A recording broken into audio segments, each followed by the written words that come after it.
ہادی و رہنما ہمارے علماء، ہو کبھی درپیش جو کوئی مسئلہ،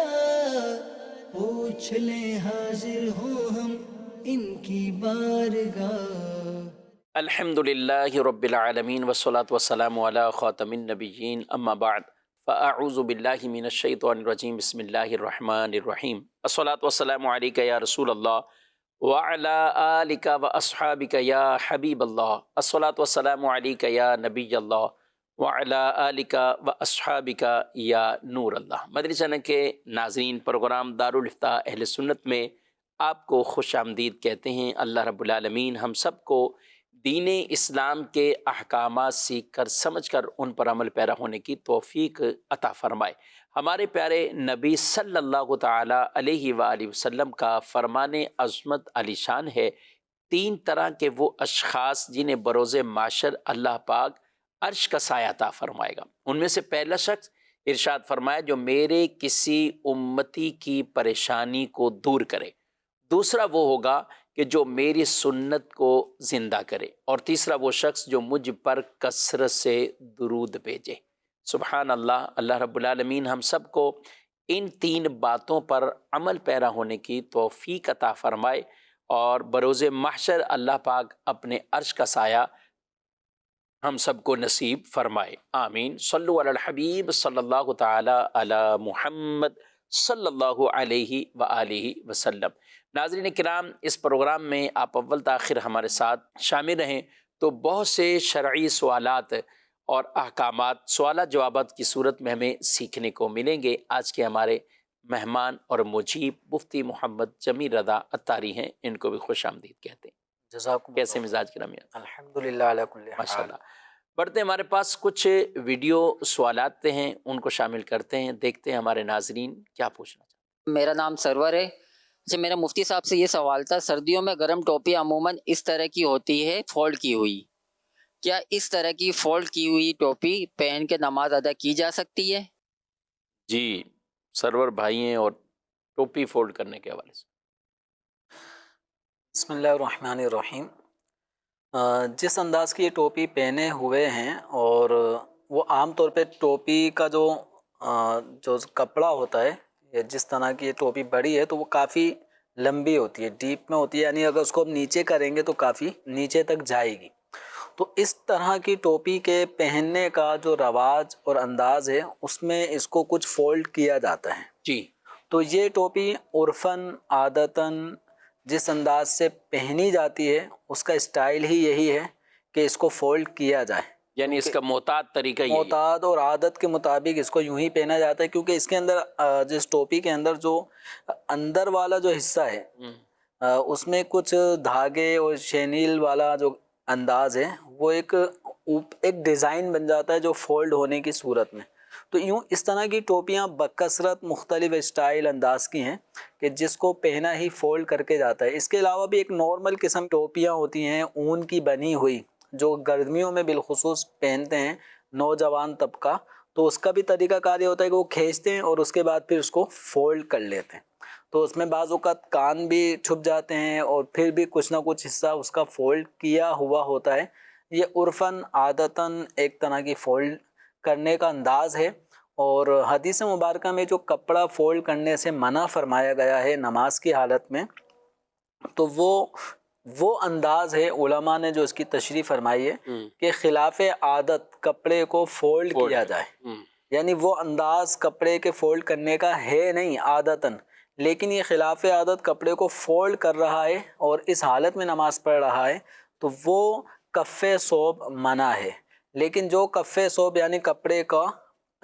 پلٹنا، کپڑے کو سمیٹنا، کپڑے کو فولڈ کرنا اگر عادت کے موافق ہے تو اس میں حرج نہیں ہے۔ مثال کے طور پہ جو شلوار کا پائچہ ہوتا ہے، تو وہ پائچہ کپڑے کو فولڈ کر کے ہی بنایا جاتا ہے، یعنی جو اس کی سلائی ہوگی، جو اس کی سلائی ہے وہ کپڑے کو فولڈ کر کے ہی بنائی جاتی ہے۔ نیفا بھی ایسے ہی ہے، نیفا یہ بھی کپڑا فولڈ ہوگا تو وہ نیفا بنے گا، ورنہ سیدھا ہونے کی صورت میں نہیں بنے گا۔ آستین، اس کے اندر بھی کپڑے کو فولڈ کیا جاتا ہے۔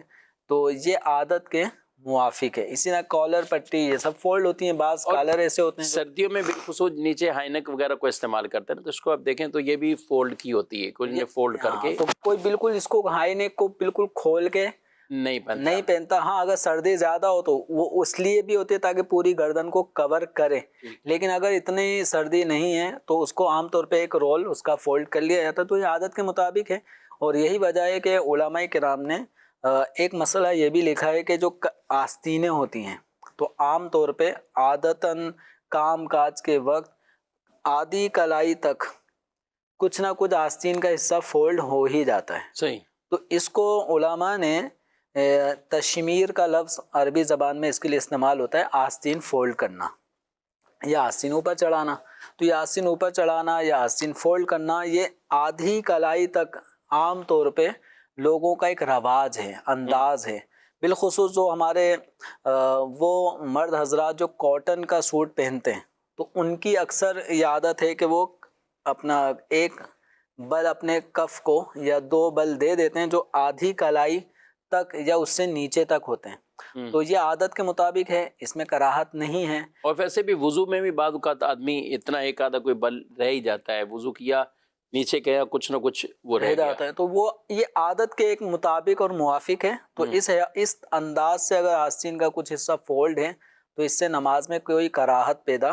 نہیں ہوتی. البتہ اگر آدھی کلائی سے زیادہ اگر آستین فولڈ ہے, جیسے بعض لوگ وضو کر کے آتے ہیں, امام صاحب رکوع میں,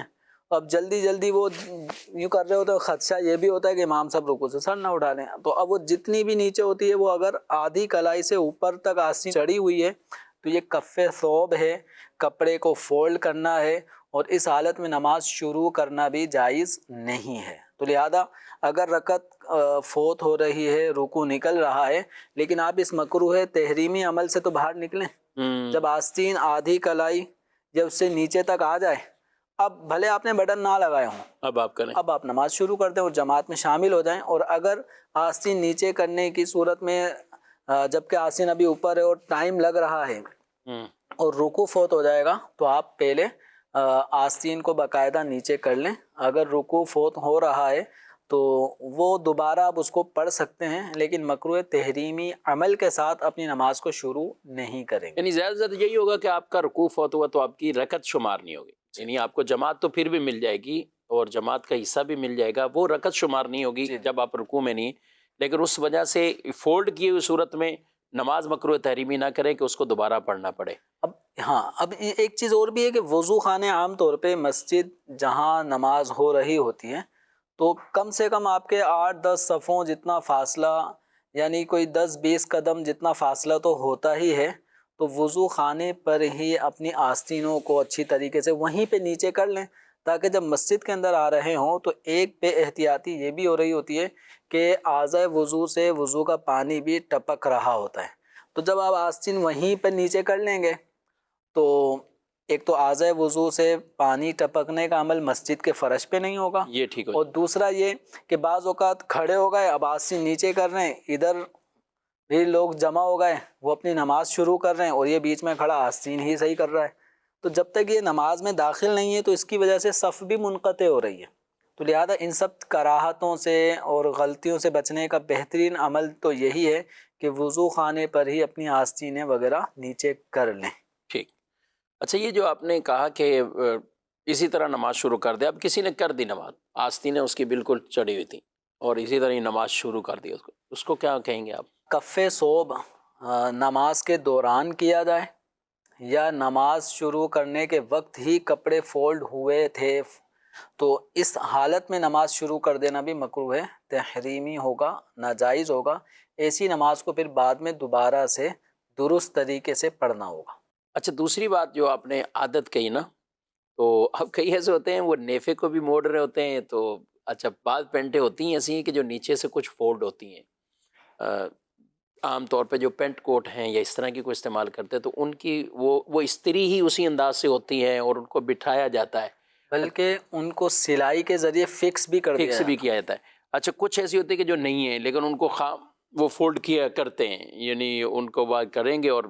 بعد میں اس کو اتاریں گے بھی, یعنی وہ سمجھتے ہیں نماز کے لیے ہمیں فولڈ کرنی ہے, تو یہ جو عادت آپ نے کہا تو یہ کسی ایک فرد کی عادت یا عرف و رواج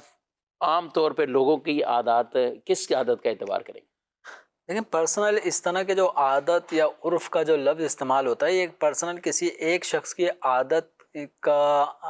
کو معیار نہیں بنایا گیا ہوتا، بلکہ اس کے اندر ایک مسلمانوں کی ایک بڑی تعداد کا عمل وہ مد نظر رکھا جاتا ہے۔ تو جو آپ نے پینٹ کی جیسے 3 پیس جو پینٹ شرٹ پہن رہے ہوتے ہیں 3 پیس کوٹ کے ساتھ، اس کے اندر جو پائچے ہوتے ہیں پینٹ کے وہ کبھی تو بالکل لمبائی میں ہی ہوتے ہیں، فولڈ اندر سے ہی استر وغیرہ کے ساتھ ہوتے ہیں، اور کچھ فولڈنگ ہوتی ہے جو اوپر سے 1-1.5 انچ کا حصہ پائچے کا فولڈ ہوا ہوتا ہے، اور اس کو بھی سلائی کے ذریعے سے فکس کر دیتے ہیں تاکہ وہ اس کی جو کریس ہے وہ خراب نہ ہو۔ لیکن اس کے علاوہ جو جینس کی پینٹ پہننے والا ایک طبقہ ہے، تو اب وہ نارمل روٹین میں تو اپنے پائچے کو کھلا ہوا رکھتے ہیں جس میں ٹخنے بھی چھپے ہوئے ہوتے ہیں، اور وہ ان کے پائچے جوتے کے نیچے بھی رگڑ کھا رہے ہوتے ہیں، یہ بھی ایک اسٹائل ہے، ٹھیک ہے جی تو یہ خلاف سنت اسٹائل ہے۔ تو اب جب نماز کا وقت آتا تو یہی گلے سڑے پائچے یہ فولڈ بعض لوگ کر رہے ہوتے ہیں کہ ٹخنا ظاہر کرنا چاہیے، نہیں تو وہ تو سنت ہے تو وہ اس لیے کر رہے ہوتے ہیں۔ وہ کر اسی لیے رہے کہ سنت ہے کہ ٹخنا ظاہر ہونا چاہیے، لیکن سنت کی ادائیگی کے لیے ایک امر مکروہ کا ایک کراہت کا ارتکاب یوں کر رہے ہیں کہ کپڑے کو فولڈ کر رہے ہیں، کف صوب کا عمل کر رہے ہیں، اس کی ممانعت ہے۔ بہتر طریقہ یہ ہے کہ جو حکم شریعت ہے کہ مرد کو اپنے ٹخنے ظاہر رکھنے ہیں، تو اس کے لیے آپ اپنا تہبند ہے یا شلوار ہے یا پاجامہ ہے یا پینٹ، جو بھی چیز ٹراؤزر جو بھی چیز پہنی ہوئی ہے مرد نے، تو اس کی لمبائی ہی اتنی ہونی چاہیے کہ ٹخنے ظاہر رہیں۔ ٹھیک۔ جب آدمی نارمل کھڑا ہوا ہے تو ٹخنے ظاہر ہوں دیکھنے میں، باقی رکوع سجود میں آتے جاتے چھپ جاتے ہیں اس کا اعتبار نہیں ہے، لیکن جب نارمل آدمی کھڑا ہے تو ٹخنے دکھنے میں آ رہے ہوں۔ اچھا، یہ ایک رخصت والا پہلو ہے، ورنہ تو آدھی پنڈلی تک مرد کے لیے افضل یہ ہے کہ اتنا اس کی پاجامہ تہبند اونچا ہو، لیکن یعنی جو بہت زیادہ لٹک رہے ہیں اس کی پذیرہ ہی نہیں اس ہے، کی کہیں بلکہ اس کی مذمتیں بھی ہیں۔ مذمتیں ہیں، بلکہ اگر تکبر کے ساتھ اگر کوئی ٹخنے چھپاتا ہے، کپڑا لٹکاتے ہوئے جا رہا ہے اور تکبر ہے تو اس کی تو سخت مذمت کی گئی ہے۔ تو لہذا تکبر کے ساتھ پائچے لٹکانا یہ ناجائز اور حرام۔ اچھا، اگر کسی کی نیت تکبر کی نہیں ہے اور ٹخنے اس کے کپڑے شلوار یا پینٹ ٹراؤزر کی وجہ سے اس کے ٹخنے چھپ گئے، یہ خلاف سنت عمل ہے، اور تکبر کی نیت نہیں ہے تو مکروہ تنزیہی عمل ہے، اور کپڑے کو فولڈ کرنا خلاف عادت یہ مکروہ تحریمی عمل ہے نماز کے اندر۔ تو اب یہ 2 کراہتیں جمع ہو گئے، اگر ہم یہ ٹخنے ظاہر کرنے کے لیے پینٹ کے پائچے کو فولڈ کرتے ہیں یا شلوار کو یہاں سے اڑستے ہیں خاص نماز کے لیے، اور نماز پڑھنے کے بعد پھر نیچے کر دیتے ہیں،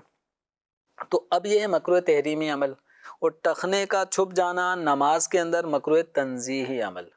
تو کراہت تحریمی عمل یہ زیادہ مذموم ہے بمقابلے کراہت تنزیہی کے۔ تو کیوں نہ ایسا ہو کہ آپ دونوں قسم کی کراہتوں سے بچیں اور سنت کے مطابق ہی اپنی پاجامے شلوار کو یا پینٹ جو بھی ہے اس کا سائز ٹخنے ظاہر کرنے والی سنت اس پر عمل کریں گے تو انشاءاللہ نہ کراہت تنزیہی نہ کراہت تحریمی۔ اور کئی ماشاءاللہ جو نماز پڑھنے والے لوگ ہیں جن کو یہ بار بار یہ مسئلہ پتہ ہے، اب وہ پینٹیں جو عام طور پہ لوگ لمبی کر لیں اور نماز میں تھوڑا سا ان کو فولڈ کر کے جینس کی یا اس طرح کی کوئی پینٹیں جو استعمال ہوتی ہیں تو وہ اس میں بھی محتاط ہو گئے اور انہوں نے کٹوا کر اپنی ٹخنوں سے اوپر ہی کروا لی۔ جس طرح یہ لٹکانے کا ایک فیشن چل رہا ہے تو کیوں نہ ٹخنے ظاہر کرنے والی سنت پہ عمل کرنے کا بھی ایک دور دورہ ہو جائے۔ اب آہستہ آہستہ مطلب پھر وہ سنت کے مطابق لباس فیشن کے طور پہ ہوگا تو وہ لوگ اپنا لیتے ہیں اس میں، چاہے وہ آدھی پنڈلی کا ہو جائے، چاہے جگہ جگہ آپ دیکھیں کوئی پینٹ ایسی ہے وہ پھٹنے والی شروع ہو گئی، ارے وہ کہہ رہے ہیں کہ یہ سوراخ ہونا بھی فیشن ہے، یہ شاید زیادہ مہنگی ہوتی ہوگی۔ ہاں، یہ زیادہ مہنگی ہوتی ہیں، اور وہ اس میں تو اعضائے ستر یعنی ایک مرد کے لیے بھی جو ناف سے لے کر گھٹنے تک کا یہ حصہ خاص طور پر جس کا ستر یہ فرض ہے، چھپانا یہ لازمی ہے۔ اب اگر سوراخ ایسے ہیں کہ یہی اعضاء واضح ہوتے ہیں اور اس طرح کے لوگوں کے یہی ہو رہے ہوتے ہیں تو یہ تو بالکل اس کے لیے یہ جائز ہی نہیں ہے کہ وہ اس طرح یہ پہنے۔ اور پچھلے دنوں کسی کو میں نے دیکھا تو اسی طرح کی وہ پہنے ہوئے مسجد میں تھے. میں نے کہا یار اللہ کے بندے مسجد میں ہو آپ یہ. تو پھر انہوں نے بتایا کہ نہیں پینٹ میری ڈیزائن والی ہی تھی, اب میں نے اس کے اندر جو ہے وہ کپڑا لگا لیا ہے اس کے اندر, تو وہ بظاہر نظر نہیں آتا یوں کیونکہ سوراخ بھی چھوٹے چھوٹے ہوتے ہیں, تو اس کے اندر کپڑا لگا لیا جب سے مجھے اس شرعی مسئلے کا پتہ چلا ہے, اور کہ یہ چھپانے کے یہ اور اعضاء بالکل واضح نہیں ہونے چاہیے, تو اندر کپڑا میں نے اس کے لگایا ہوا. تو ٹھیک ہے, یعنی وہ پیون کاری کا جو عمل ہے وہ کر لیا ہے, وہ کر لیا, لیکن وہ ظاہری طور پہ فیشن بھی چونکہ دکھانا ہے تو وہ بھی نظر آتا رہے. حالانکہ کپڑوں کے اندر پیون لگنا یہ دین اسلام کی تعلیمات میں سے ایک تعلیم یہ ہے کہ کپڑے کو اس وقت تک بوسیدہ نہ سمجھو. بیکار نہ سمجھو جب تک اس میں پیون کاری نہ ہو جائے. یعنی پھٹا تو آپ نے سلائی کر لی, پھٹ گیا آپ نے کوئی اور سا پیس کپڑے کا جوڑ لیا. تو یہ پیون کاری جو ایک اسلام کی لباس کے حوالے سے ایک سادگی ہے, جو ایک ہمارے اسلاف کے اگر لباس وغیرہ میں اس طرح کی چیزیں آتی, اور آپ صلی اللہ علیہ وسلم اپنے کپڑوں کی پیون کاری کا عمل خود بھی کر لیا کرتے تھے. تو اب یہ ہے کہ اب یہ پینٹوں میں اچھی خاصی پینٹ میں سوراخ کر کے پھر اس کے اگر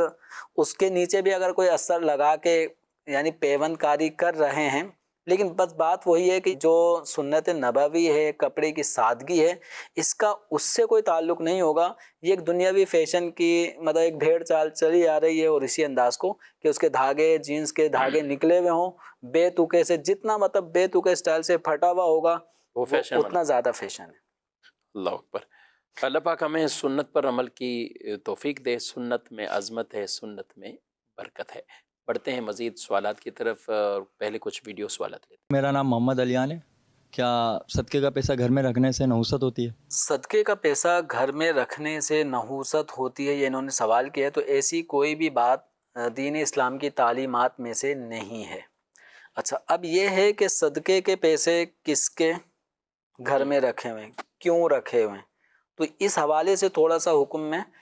کچھ نہ کچھ فرق آئے گا اور اس کی کچھ صورتیں بنیں گی. مثلا آپ نے اپنے گھر میں ایک صدقہ باکس رکھا ہے کہ گھر کے افراد کی طرف سے یا اپنے کاروبار کی طرف سے جب ویسے ہی اللہ تبارک و تعالیٰ کی راہ میں خرچ کرنے کے اعتبار سے آپ اپنے گھر میں کوئی گھریلو صدقہ باکس کے اندر رقم ڈالتے رہتے ہیں.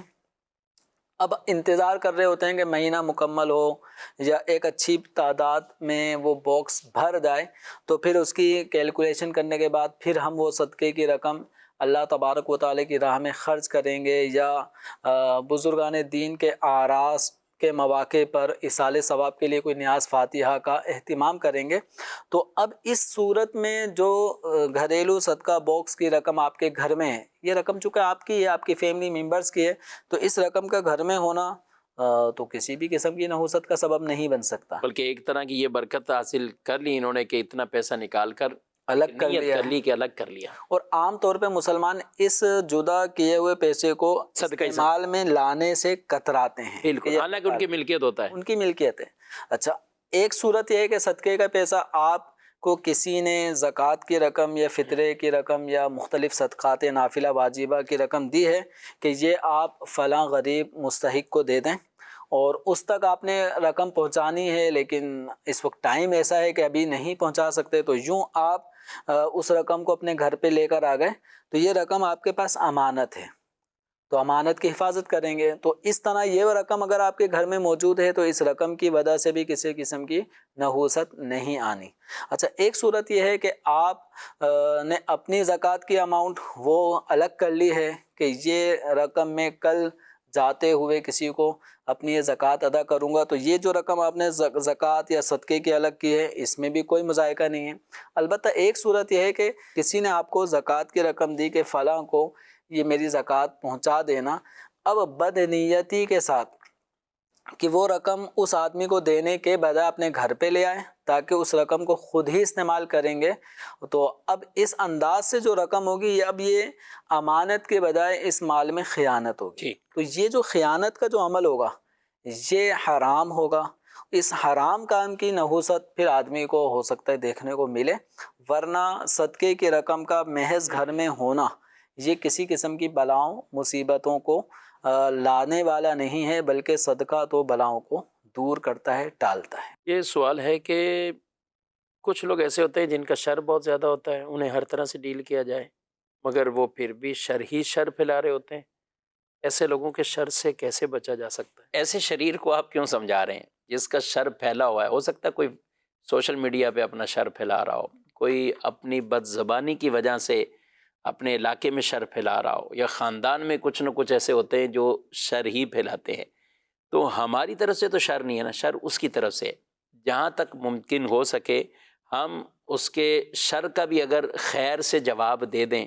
تو عین ممکن ہے کہ اس کی اصلاح بھی ہو جائے، لیکن اگر بالفرض اس کی اصلاح ہم نہیں کر پا رہے، اور ہر بندہ نہیں کر سکتا، بعض اوقات عقائد کی باتیں ہوتی ہیں، سامنے والا پتہ نہیں کس طرح کے شر پھیلا رہا ہوتا ہے، ایک عام آدمی اس کو قائل بھی نہیں کر سکتا، تو عام آدمی کو ایسے سے بحث ہی نہیں کرنی چاہیے، کیونکہ وہ خود بھی اس کے پاس نہ دلائل ہے نہ وہ علم ہے۔ ایسے کے لیے اگر آپ کر سکتے ہیں تو علماء اہل سنت کے کوئی کلپس ہوں گے، اور آج کل تقریباً ہر موضوعات پر وہ کلپس موجود ہوتے ہیں، تو وہ فراہم کر دیں۔ اب اگر نہیں مانتا تو بھی آپ اس سے بحث نہ کریں، اسے کسی عالم دین، کسی مفتی صاحب کی طرف ہی ریفر کیا جائے۔ بقیہ رہا ایک نارمل طریقے سے اخلاقی بد اخلاقی کے اعتبار سے اگر کوئی شر پھیلانے والا ہے تو ہماری طرف سے اچھائی جائے، ہم اخلاق سے اسے جواب دیں۔ وَلَا تَسْتَوِي الْحَسَنَةُ وَلَا السَّيِّئَةُ، یہ اچھائی اور برائی یہ برابر نہیں ہے۔ ادفع باللتی ہی احسن فَإِذَا الَّذِي بَيْنَكَ وَبَيْنَهُ عَدَاوَةٌ كَأَنَّهُ وَلِيٌّ حَمِيمٌ، کہ جب برائی کو اچھائی کے ساتھ ٹالا جائے گا اور جواب دیا جائے گا تو اللہ کا یہ فیصلہ ہے، قرآن میں حکم ہے کہ وہ ایسا ہو جائے گا جیسا گہرا دوست ہے۔ ہاں، جہاں رشتے ٹوٹ رہے، رشتہ نبھانا وہاں ضروری ہے، تو ہمیں پھر یہ عمل ضرور کرنا چاہیے تاکہ رشتے اندر دھراڑے نہ آئیں اور رشتہ ٹوٹنے سے بچ جائے، دلوں کو ملانے والے بن جائے، دلوں میں خوشیاں داخل کرنے والے ہم بن جائے، یہ کردار ہمیں ادا کرنا چاہیے۔ اور اگر کوئی عام ہے اور اس طرح کے فساد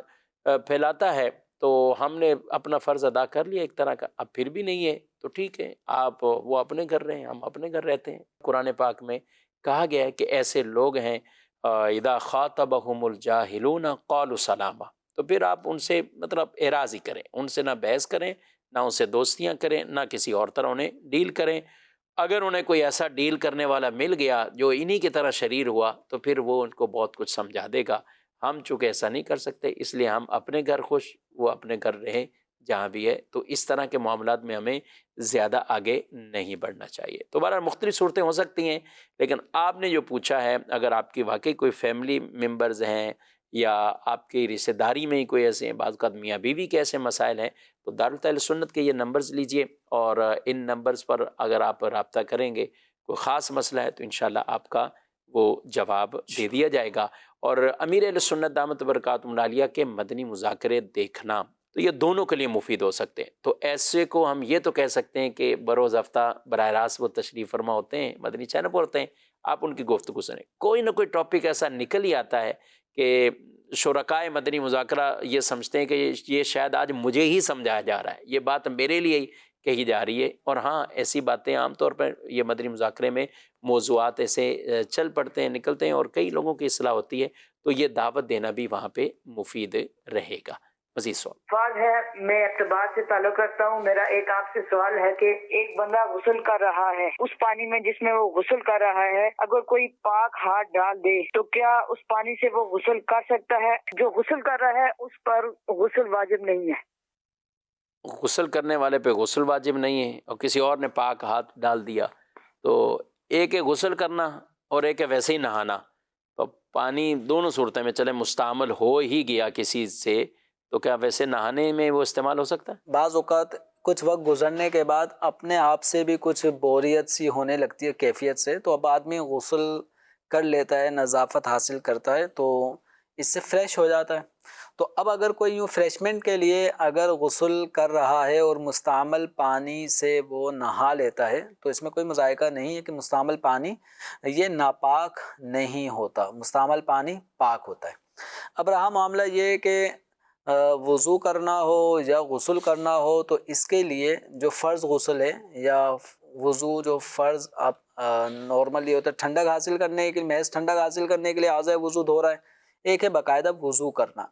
تو وضو جو کہ فرض ہو اور وضو کرنا ہے یا غسل فرض ہے وہ ادا کرنا ہے، تو اب مستعمل پانی سے نہ وضو ہوتا ہے نہ ہی غسل۔ اچھا تو اب مستعمل پانی اس کو کہیں گے کہ بغیر دھلا ہاتھ یا جسم کا کوئی بغیر دھلا حصہ وہ پانی میں چلا جائے، ان ٹپ یا بالٹی وغیرہ میں اور وہ پانی دہ دردے نہ ہو، یعنی تھوڑا سا پانی ہو. جو عمومی طور پہ ہمارے یہاں بالٹی، ٹب، ڈرم یہ جو ہوتے ہیں یہ بہت قلیل پانی ہوتے ہیں، تو اس میں اگر چلا گیا تو وہ پانی مستعمل ہو گیا، یعنی یوزڈ ہو چکا. اب وضو یا غسل جو کہ فرض ہوں ان کی ادائیگی کے لیے پانی کفایت نہیں کرتا، تو اب اس کو دوبارہ قابل استعمال بنانے کا طریقہ یہ ہے کہ اگر بالٹی کا پانی مستعمل ہو چکا تھا تو نل کا کھول دیں، جو اوپر آپ کی ٹنکی سے پانی آنے والا ہے وہ اس بالٹی کے اندر پانی آنا شروع ہو جائے، آتے آتے آتے اب وہ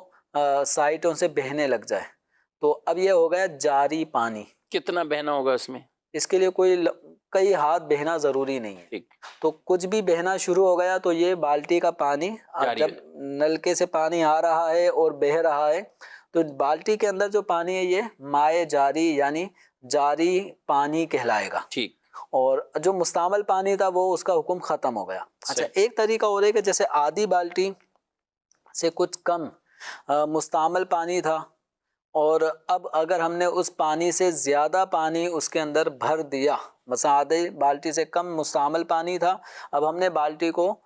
زیادہ بھر دیا اور جو صاف پانی ہے غیر مستعمل پانی ہے وہ مقدار میں زیادہ ہے اور مستعمل پانی مقدار میں کم تھا، تو اب یہ سارا پانی غیر مستعمل ہو گیا، وضو اور غسل کے قابل ہو گیا. ٹھیک ہے. اور یہ ناظرین کرام ان دنوں میں یہ مسئلہ بطور خاص یاد رکھنا ہوتا ہے کہ گرمیوں میں تو سارے نلکوں کے اور نیچے ہاتھ منہ اپنا دھو لیتے ہیں، وضو کر لیتے ہیں. کبھی کبھی کچھ گرم پانی کیا ہے ٹپ میں موجود ہے، اس کے علاوہ کوئی اور آسرا بھی نہیں ہے، اور اس کو بھی اگر مستعمل کر بیٹھے تو ایک تو وضو غسل نہیں ہوگا، دوسرا یہ کہ آپ کو جسمانی طور پر بھی ایک اذیت اور تکلیف ہوگی، بعض اوقات کوفت بھی شاید محسوس ہو کہ یہ کیا ہوا، میں نے گرم کیا تھا اور یہ پانی میں ہاتھ چلا گیا. تو اب مگ رکھیں اور جیسے ہی آپ نے پانی رکھ لیا، گرم پانی ٹھنڈا مکس کر لیا، اس میں سے لے کے اپنے ہاتھوں کو دھو لیں، جتنے آپ نے ہاتھ اندر لے جانے اتنے ہاتھوں کو دھو لیں. اب جیسے دایاں ہاتھ ہی جاتا ہے عام طور پہ، تو مگ سے پانی لیا اور یہ ہاتھ اتنا دھو لیا، اب آپ استعمال کرتے جائیں. اچھا وضو کرنا ہے تو اپنے ہاتھوں کو جیسے اتنا دھو لیا یا اوپر تک دھو لیں جہاں تک آپ نے پانی کے اندر، اب آپ اسی سے پانی لے کے وضو کر رہے ہیں. آپ نے چہرے کو بھی دھو لیا، آپ اپنے بازوؤں کو بھی وہاں سے چلو بھرتے ہوئے آپ بازو کو بھی دھو رہے ہیں، تو یوں بھی ٹھیک ہے، یہ بھی آپ کا اس طرح وضو ہو جائے گا اور پانی مستعمل ہونے سے بھی آپ کا محفوظ ہوگا، پانی مستعمل بھی نہیں ہوگا. جی مزید سوال. ہم جب مسجد میں جاتے ہیں اور اگر ہماری ایک رکعت نکل جاتی ہے تو باقی رکعت ہم امام صاحب کے ساتھ ادا کر لیتے ہیں، اس کے بعد بائی مسٹیک ہی اگر انسان سلام پھیر لے تو پھر ایسی صورت میں کیا سجدہ سہو واجب ہوگا یا نہیں؟ ایک رکعت رہ گئی ہے تو 3 رکعتیں ساتھ پڑھی تو وہ سمجھ رہا ہوتا ہے کہ میں شروع سے ہی ساتھ میں ہوں. اب سلام پھیرا ہے، انہوں نے یہ نہیں بتایا فوراً لوٹ آئے، کیا کیا، آپ کیا فرماتے ہیں؟ اب یہ والی جو کنڈیشن ہے کہ جس میں کسی کی ایک رکعت فوت ہو یا 2 یا 3 یا 4 ہو، تو بالفرض امام صاحب کے سلام پھیرنے کے بعد اب اپنی بقیہ رکعتیں ادا کرنی تھیں، لیکن امام صاحب کے سلام پھیرنے کے ساتھ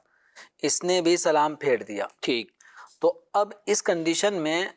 اس کی پھر سلام پھیرنے کی کچھ مختلف کنڈیشنز اور ان کے پھر الگ الگ احکام ہو سکتے ہیں. مثلا ایک صورت ہے کہ امام صاحب نے سلام پھیرا السلام علیکم ورحمۃ اللہ، اور یہ بھی امام کے سلام پھیرنے کے ساتھ ساتھ یہ بھی زبان سے السلام علیکم ورحمۃ اللہ کہہ رہا ہے اور سلام پھیر رہا ہے، اور بالکل معیت ہو، ساتھ ہو، بالکل ساتھ ساتھ ہی ہے. لیکن یہ بڑی مشکل صورت نہیں ہوتی، عام طور پہ تو امام کہہ ہی جاتے ہیں، مطلب ایسا یعنی السلام علیکم پورا کہہ کے پھر مقتدی سلام کہتے ہوں ایسا نہیں ہے، بلکہ مقتدیوں کو اتنی تاخیر بھی نہیں کرنی چاہیے. متابعت جو نارمل مقتدی ہیں جو پہلی رکعت سے امام صاحب کے ساتھ آئے ہیں، انہیں امام کے سلام کے الفاظ کہتے ہی انہیں بھی سلام کے الفاظ کہنا چاہیے تاکہ متابعت ہو، بالکل پیروی، صحیح، بالکل پیچھے پیچھے. تو اب اگر کسی کی عادت یہ ہے کہ امام صاحب کے سلام پھیرنے کے ساتھ ساتھ وہ بھی سلام کے الفاظ کہنا شروع ہو جاتے ہیں، اور ایسے مقتدی مسبوق نے وہ امام صاحب کے ساتھ السلام علیکم ورحمۃ اللہ یہ ایک سلام پھیر دیا اور ابھی ایک ہی سلام پھیرا تھا امام صاحب نے کہ اس کو اچانک یاد آ گیا ٹھیک کہ مجھے تو کھڑا ہونا ہے. تو اب اس صورت میں جب امام صاحب دوسرا سلام پھیر لیں، اب اگر یہ مقتدی کھڑا ہوتا ہے تو اس کے اوپر سجدہ سہو لازم نہیں ہے، یہ اپنی بقیہ رکعتیں درست طریقے سے جو ادا کرنی ہے وہ کریں سجدہ سہو کے بغیر۔ اچھا، ایک صورت یہ ہے کہ ایسے مسبوق مقتدی نے امام کے سلام پھیرنے کے بعد، امام نے ایک طرف سلام پھیر دیا، اب امام صاحب دوسری طرف سلام پھیرنے لگے تو یہ سمجھا مجھ سے تاخیر ہو رہی ہے، تو اس نے بھی سلام پھیرا، السلام علیکم ورحمۃ اللہ، تو اب یہ امام کے سلام پھیرنے کے بعد مسبوق مقتدی نے سلام پھیرا ہے،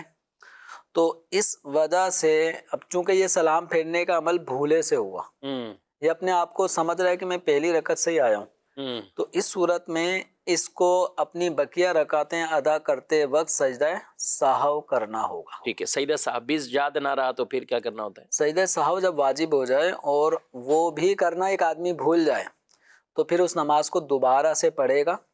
جب دوبارہ سے پڑھے گا تو انشاءاللہ امید یہ کہ آئندہ سجدہ سہو کرنا نہیں بھولے گا۔ ٹھیک جی، مزید سوال؟ ہم نے قرآن لیا تھا کسی سے ادھار پہ، 2 سال ہو گئے واپس نہیں آیا، تو اس کو پیسے کیسے ادا کریں؟ قرآن پاک لیا تھا،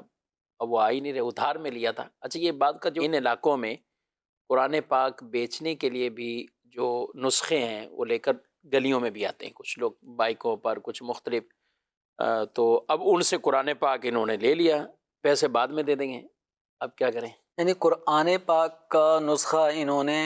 ہدیتاً خریدا تھا، خریدا تھا، لیکن پیسوں کے بعد پیمنٹ اس وقت نہیں کی تھی، جی۔ بعد میں دے دیں گے، اور وہ جو قرآن پاک جنہوں نے ادھار میں ان کو دیا تھا ہدیتاً، تو وہ بندہ ابھی 2 سال ہو چکے ہیں ابھی تک آیا نہیں ہے، تو اب اس کا یہ انتظار کریں کہ یعنی اس کی جو اماؤنٹ ہے وہ ان کے ذمے تو لازم ہے،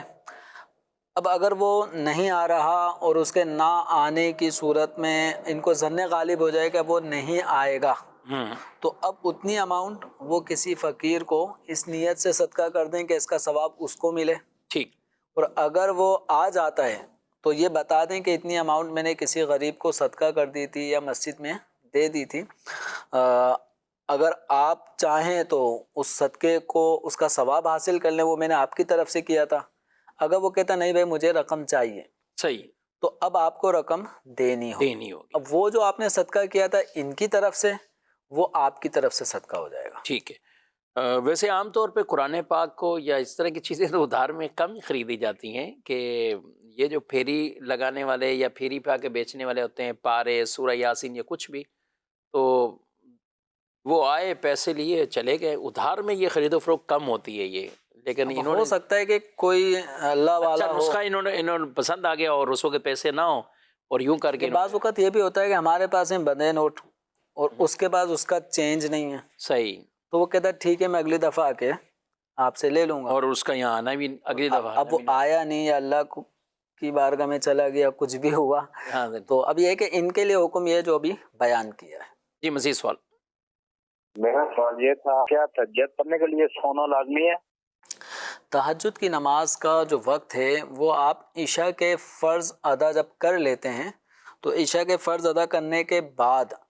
اب صبح صادق ہونے سے پہلے پہلے آپ کا سونا، آپ کو نیند کرنا یہ ضروری ہے تہجد کی نماز ادا کرنے کے لیے۔ اگر آپ عشاء کی فرض ادا کرنے کے بعد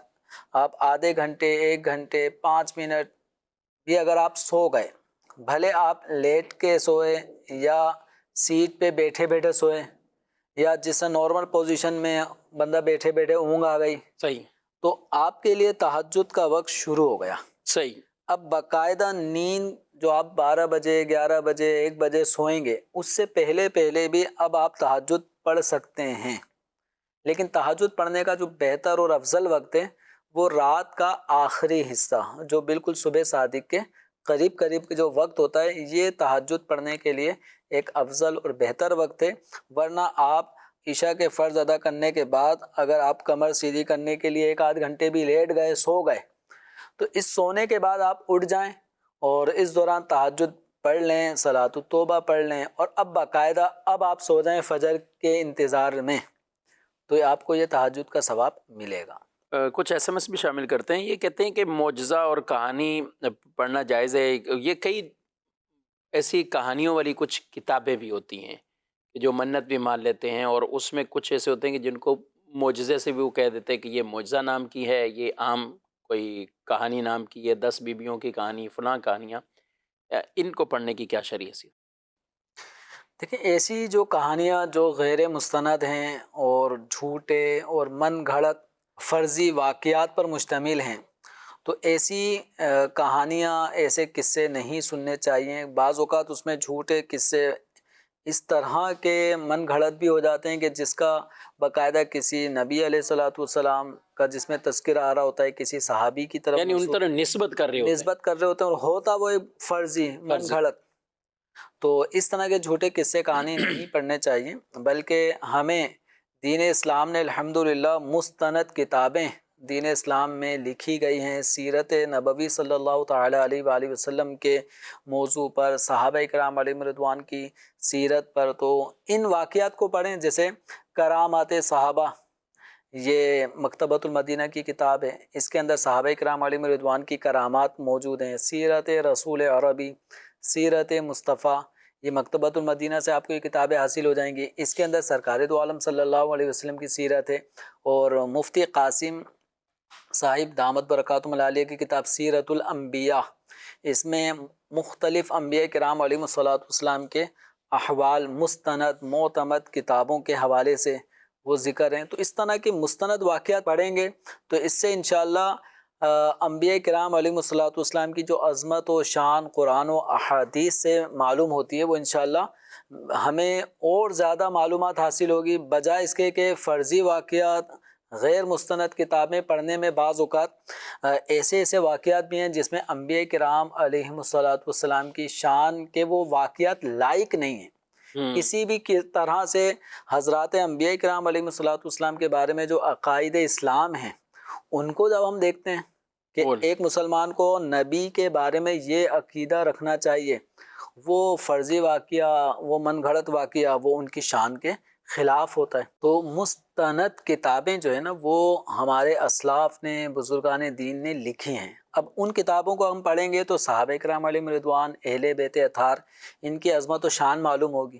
ان کے بجائے اگر غیر مستند کتابیں اگر پڑھنا شروع کر دیں تو ان میں بعض واقعات ایسے ہوتے ہیں کہ جو حضرات صحابہ کرام علیہم رضوان، اہل بیت اطہار، اسلاف، بزرگان دین کی سیرت کے بالکل ہی الٹ ہوتے ہیں۔ صحیح۔ تو ادھر پڑھنے والے کے ذہن میں ان مقدس ہستیوں کا جو نقشہ اور ان کے احوال کچھ اور ہی رنگ لا رہے ہوتے ہیں۔ تو اس لیے مستند کتابوں ہی کی طرف جایا جائے، اور یہ جھوٹی قسم کی قصے کہانیاں، فرضی باتیں، اب اسی میں 10 بیویوں کی کہانیاں، بی بی زینب کے طرف منسوب، اسی طرح لکڑہارے، اور اس طرح کی کئی کتابیں ہیں جو خواتین کے اندر بہت پہلے سے یہ ایک وہ پتہ نہیں کہاں سے وہ رسائل داخل ہو گئے۔ اچھا، 2 طبقے ہیں، ایک تو وہ کہ جو معاذ اللہ وہ طبقہ کے جو ڈائریکٹ معجزات ہیں باقاعدہ جو ثابت شدہ ہیں، اور اولیاء کرام کی جو کرامات ہیں۔ اب ایسے بھی کچھ بدبخت ہے کہ جو سرے سے یہ ساری چیزوں کا انکار کر دیتے، اور ایک وہ جو اتنا غلو کرتے ہیں کہ جو ثابت نہیں ہے ان کو ثابت کرنے کی کوشش کر رہے ہیں۔ تو یہ بہت پیاری آپ نے معتدل بات کی ہے۔ یہ آپ مکتبۃ المدینہ سے کتابیں نے معجزات پڑھنا، یہ تو ایک امتی کے لیے اور کیا سعادت ہے کہ اپنے نبی صلی اللہ علیہ وسلم کے معجزات وہ پڑھتا رہے، تو بڑی خوش نصیبی ہے، سعادت ہے اس کے لیے۔ آپ پڑھیں مکتبۃ المدینہ کا رسالہ نور والا چہرہ، نبی پاک علیہ السلام کے کتنے خوبصورت واقعات ہیں اس کے اندر، بچوں کے لیے بھی بہت ایسے ہیں۔ تو آپ یوں کر کے آپ لیں، یہ پڑھیں سیرت الانبیاء، عجائب القرآن، یہ کتاب لیجئے، قرآنی واقعات ہیں اور نبیوں کے کئی ایسے واقعات ہیں جو اس کتاب کے اندر وہ موجود ہیں، آپ اس کو لیجئے۔ تو یہ پڑھیں گے تو انشاءاللہ انبیاء کرام علیہم السلام، اور اسی طرح صحابہ کے لیں عشرہ مبشرہ پر ٹوٹل رسائل موجود ہے۔ حضرت صدیق اکبر رضی اللہ تعالیٰ عنہ پر پوری کتاب ہے، حضرت عمر فاروق رضی اللہ تعالیٰ عنہ، حضرت عثمان غنی، حضرت مولا کائنات حضرت علی کرم اللہ تعالیٰ وجہ الکریم، ان سب کی شانوں پر، حسنین کریمین پر، اہل بیت اطہار پر، ازواج مطہرات پر مختلف یہ رسائل موجود ہیں۔ تو اتنا بڑا آپ کو لٹریچر، اور وہ بھی مستند لٹریچر ملے گا، پڑھتے جائیں، سناتے جائیں لوگوں کو بھی۔ آپ گھر میں خواتین ہیں، عورتیں بیٹھی ہیں، تو اس میں پڑھ کے آپ درس دیجئے اور پڑھ کے سنائیے، انشاءاللہ آپ کے دل میں بھی مزید محبت پیدا ہوگی اور سننے والوں کو بھی محبت پیدا ہوگی۔ لیکن وہ جو غیر مستند، غیر معتبر ہیں، ان کا چونکہ اہل سنت سے تعلق ہی نہیں ہے، لہذا ان کو دلیل بنا کر اصل چیزوں کا ہرگز کوئی یہ نہیں کہہ سکتا کہ اس کو بھی چھوڑ دیں۔ آج کل معاشرے کے اندر کئی چیزوں میں آدمی کہتا ہے کہ اصلی کیا ہے اور نقلی کیا ہے، جینون کیا ہے اور دوسرا کیا ہے۔ تو یہ جب پہچان رکھتے ہیں نا آپ، تو آپ موبائل استعمال کرتے ہیں تو کوئی ایسے آنکھ بند کر کے تھوڑی لے لیتے ہیں، یہ کاپی ہے تو یہ فلاں ہے تو یہ فلاں ہے، یہ سب چیزیں آپ لوگوں نے یاد کی ہوئی ہے، لیکن جب دین کے معاملے ہو تو اس میں کیوں اپنی آنکھیں اس طرح بند کر لیتے ہیں؟ تو ہمیں ان چیزوں میں بھی امتیاز کرنا سیکھنا چاہیے. گھر سے سبزی لینے جائیں تو آپ ایسے سبزی والے پہ بھی اعتماد نہیں کریں گے، ایک ایک پیس خود اٹھائیں گے، فروٹ کے خود دیکھیں گے، چاروں طرف گھما کر دیکھیں گے. اور آج کل تو وہ سیب ہو نا تو سٹیکر بھی اتار کے دیکھیں گے کہ سٹیکر کے نیچے کیا ہے، کیونکہ سٹیکر کے نیچے ہی کچھ داغ چھپا ہوا ہوتا ہے. تو جب یہ ساری چیزیں ہم کرتے ہیں تو دین کے حوالے سے بھی ہمیں ضرور دیکھنا چاہیے، جو مستند ہے معتبر ہے وہاں سے لیجئے، جو غیر معتبر ہے اس کی بالکلیہ بات کو آپ چھوڑ دیں. اور وہ لوگ جو مستند چیزوں کو بھی کہتے ہیں کہ اس کو چھوڑ دیں، یہ کچھ بھی نہیں ہے، تو ان کو بھی چھوڑ دیں. آپ اس رائے راست پر آئیں گے تو انشاءاللہ یہ راستہ اسلاف کا راستہ ہے، اور ایک بالکل اہل سنت کا طریقہ کار بھی یہی ہے. اللہ پاک ہم سب کو عقائد اہل سنت پر استقامت عطا فرمائے. آمین بجاہ النبی الامین صلی اللہ علیہ وسلم. ہادی و رہنما ہمارے علماء، ہو کبھی درپیش جو کوئی مسئلہ، پوچھ لیں حاضر ہوں ہم ان کی بارگاہ.